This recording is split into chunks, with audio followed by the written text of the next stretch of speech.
Ce qu'il faut retenir de l'exemple de Kamal, c'est qu'il faut avoir une idée claire de ce qu'on veut faire et ne surtout pas se précipiter. Parce qu'il est nécessaire de bien préparer son décollage pour garantir son atterrissage. En l'occurrence, une anticipation et élaboration d'une stratégie bien définie en amont est la phase cruciale par laquelle il ne faut pas se rater. Notre marché fait face à des bouleversements technologiques et culturels inédits.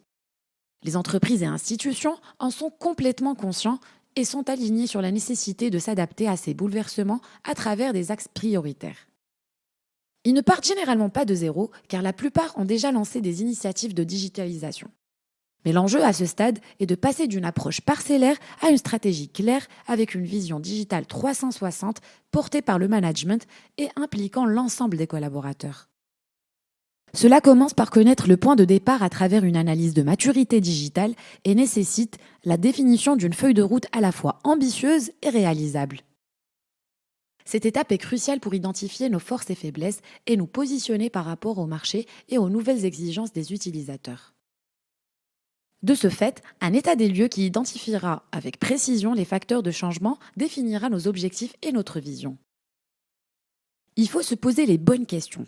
Pour cela, un processus testé et approuvé conseille de répondre à 6 questions précises pour bien tracer sa feuille de route. Quelle est notre maturité digitale ? Pourquoi avons-nous besoin d'une transformation numérique ? Que devons-nous réaliser pour nous transformer ? Que devons-nous transformer exactement ? Quels changements sont nécessaires pour se transformer ? Comment regrouper les changements en initiatives pour exécuter la transformation ? Et enfin, comment séquencer les initiatives de transformation dans le temps ? Dans le cas de Papy Kamal, les réponses étaient assez claires pour lui. Sa maturité digitale était presque inexistante et il en avait besoin pour vendre ses produits en période de crise. Il s'est formé et a complètement changé sa façon de faire et de voir les choses. Et il s'est bien assuré que ses objectifs étaient réalisables. Il a donc réalisé sa feuille de route en priorisant le plus important et le plus réalisable en premier, et c'est qu'au fil de l'eau qu'il a décidé de se consacrer uniquement au digital et faire un site e-commerce.